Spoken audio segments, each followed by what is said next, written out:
What's up guys, this is Miasin. So I really wanted to explore the Regenesis deck, or rather the engine that we're about to get in Alliance Insight. It's not the kind of thing that you can really play as a pure deck. It wouldn't really make any sense because there's no normal summon, and it doesn't really feel like it does anything on its own, but it's really good in order to complement something that already works on its own. And I feel like Kashtira, it's pretty good because the Kashtira deck was always a deck that kind of lacked, a supplementary engine, but with something like Regenesis, I think you can really work on the flaws that the deck always had.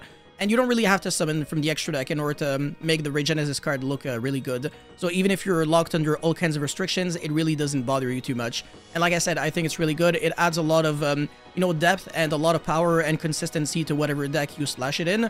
So potentially it could be the next tier 1 engine. I really do believe in its ability to perform well. But yeah, anyways, I will be going over some combos as well as the deck profile. But before we go any further, friendly reminder, of course, to smash the like and subscribe button. It really motivates me a lot to keep making videos like these.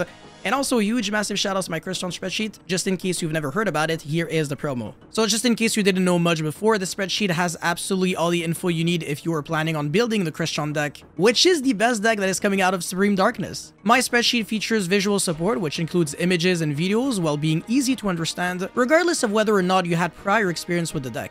It comes with 50 combos that show the most optimal lines when you are interrupted, but also through hand traps such as Ash, Imperm, every Molchami monster, Dimension Shifter, as well as Artifact Lancia. Best part is, every combo comes with their own notes so that you can understand what's going on. This spreadsheet also comes with a YCS ready decklist containing my in-depth reasoning on every card and ratio so that you don't get confused and know exactly what to buy. And if you ever encountered issues with sighting patterns, I got you because I also cover going first and going second sighting patterns against 15 decks of the metagame. This spreadsheet also covers some alternative techs and engines that could be worth exploring the deck, as well as their pros and cons. Having access to the spreadsheet also grants you access to an ever-growing Discord community of like-minded CRYSTRON players, and also access to me, where I can answer specific questions and share updates with you. Speaking of updates, I'm even willing to add additional sections and combos to the spreadsheet if I'm asked to, and you won't have to pay again to benefit off of these updates. I'll be fully honest with you, if you're interested in CRYSTRON, this spreadsheet will not only save you hundreds of hours of theory and practice, but also a lot of money. You won't have to make unnecessary purchases since you'll already have access to an optimal deck list, and you're not gonna have to spend your days and nights coming up with combos. Also, every time you forget about a combo, you can just go back to the spreadsheet and check it out to refresh your memory. If you're interested in the spreadsheet, all you have to do is PayPal me $20 US, and make sure to state your Gmail account in the transfer so that I know who to share the spreadsheet with. If you forgot to state your Gmail in the transfer, don't worry, just email me a proof of payment with your Gmail, and I'll share the spreadsheet with you as soon as I can. Unless I'm sleeping, I should never take too long to grant you access to the spreadsheet, so don't worry about the delay. The specs of the spreadsheet alongside all the steps to buy it are at the top of the description, so please check it out as soon as you can. Anyways, with that said, let's get on with the video. Alright, absolutely beautiful. Anyways, let's get into combo the run. So Kashtira Fenrir as well as Regenesis Archfiend Bemidbar. Their names are extremely interesting. I'm not even gonna pretend like I remember them, but anyways, you go Fenrir, search Unicorn, and then reveal it because it has 2500 attack, so you can summon your Archfiend. And then on summon, it can search a Regenesis card from your deck to your hand, or banish your hand, actually. So we can search right away for the God Deuteronomion, whatever. And on summon, this card can set a Regenesis spell or trap card from your deck. And you gotta summon it by banishing a face-up monster you control with 2500 original attack and defense. So it can't be Unicorn, but it has to be, your Regenesis monsters, because they all have 2500 attack and defense. But yeah, anyways, tribute summon for the Unicorn, and then Unicorn is gonna be searching for the Birth, and then activate that, and then revive back for Fenrir, and then we can just pass turn there, because we set the Torah Regenesis off of the God Deuteronomy, whatever, and this card, it's kind of like, that Mechanite quick play spell card, or emergency teleport, whatever. It summons a Regenesis monster from your deck, but then you gotta send it to the graveyard during your opponent's end phase, and then you're locked under not being able to summon from the extra deck until the end of the next turn. And also it has a really nice graveyard effect where you can banish it, except during the turn it was sent there to revive back any of your banished Regenesis monsters. So it actually gives yourself follow-up because you can banish it and then summon back the Archfiend, and then recycle back this card, and then loop this again and again and again. You never run out of gas if you play this deck correctly, which I think is really cool. But anyways, you're going to be able to summon the Warrior Bereshit, which is also a very good card because this card, you can tribute it during either player's turn to bounce back any monster your opponent controls to the hand, and also during your opponent's end phase, just like every other Regenesis monster. If it was sent to the, if it's in the graveyard because it was sent there this turn, you can add it to your hand. I believe this one is the only one that doesn't recycle itself back. But yeah, we got 4 interruptions here because we got the Unicorn, we got the Fenrir, so banish a card from the extra deck and look at it, and then banish a card face down, and then Kashtira Birth, as well as the Bereshit that can, bounce back something to the hand. And we've got a nasty follow-up. So end phase recycle back, and then obviously we're going to have even more gas on our turn. We've got the Torah that can banish itself and then summon back the Archfiend Bemidbar that can recycle back the Torah. And then Unicorns can search, the Fenrir can search. So that's crazy. You start your turn with so many searches, and then you can go battle phase summon this card, which is an Omni Negate, and then you can attack for way over 10,000 damage, and the game is completely over. And you got a lot of cards in hand on top of interrupting your opponent every single time, and you're basically plussing when you interrupt your opponent, which is one of the best parts about this deck. And again, you can play a huge amount of non-engine, so this is something that can easily work out with bare minimalistic hands. Okay, so combo number 1 was very simplistic, very minimalistic, but this time we're gonna have a pretty good hand. So you know, Pressured Planet or Kashtira Unicorn, whatever, doesn't really change anything, as well as the Archfiend Bemidbar and the Sage Shemot. Again, I don't really remember any of their names, so I actually have to go over them. But yeah, the field spell searches Unicorn, and then special summon that, and then reveal your Regenesis to summon the Bemidbar. Search your deck for the Regenesis. Yes, I know. And this card, you can actually search a Regenesis monster from your deck to your hand with it, and then also the graveyard effect is broken. You can banish it to revive back a Regenesis monster in your grave. So again, you never run out of gas. All of your cards just do so much, because they do something on the field and also in the graveyard.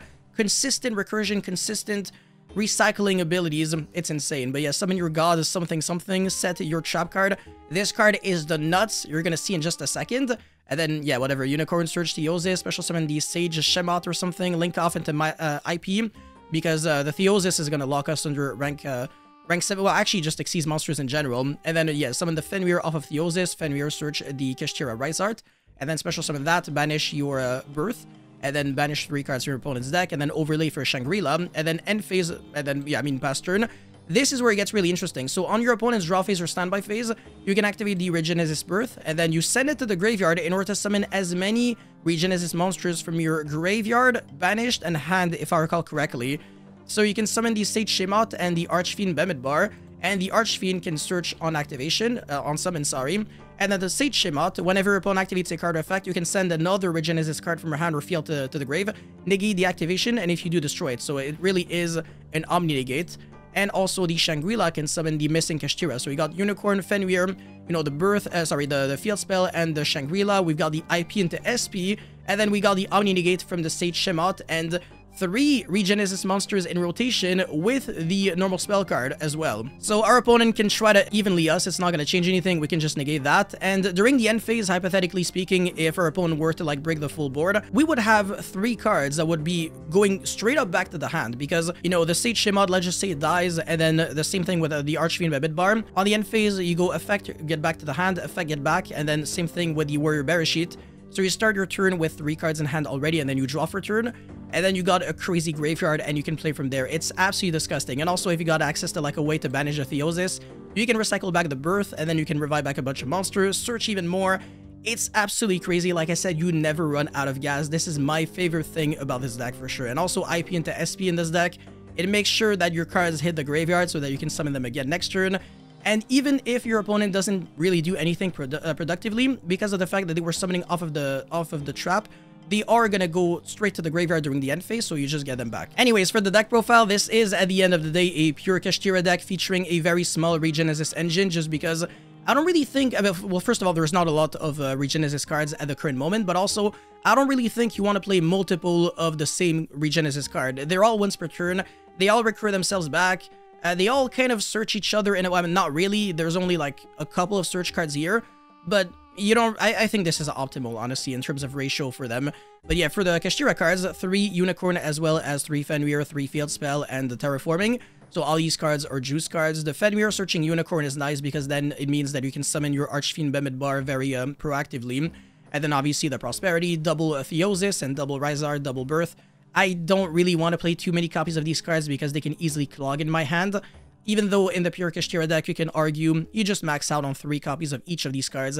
But in this build, I'm really satisfied with these ratios. I think it makes a lot of sense. 1 Screw Claw Cash could also be Tier Cash because on your opponent's turn, you can use the effect, summon itself from the hand, and then mail 3 cards. And if you're lucky, you're mailing your Regenesis cards so that on your opponent's end phase, you can recycle all of them. Because they recycle themselves back from the grave to the hand, regardless of the location from where they were sent to the graveyard, which is the best part. Even if they were sent from like the hand or deck to the graveyard, they still recur themselves back. It doesn't have to necessarily be from the field to the graveyard. But yeah, for the hand shops, we're playing 15. So 3 Shifter, 3 Ash, 3 Jewel, 3 Imperm, 3 Veiler. Very interchangeable with anything, but obviously Shifter is probably one of the best ones here.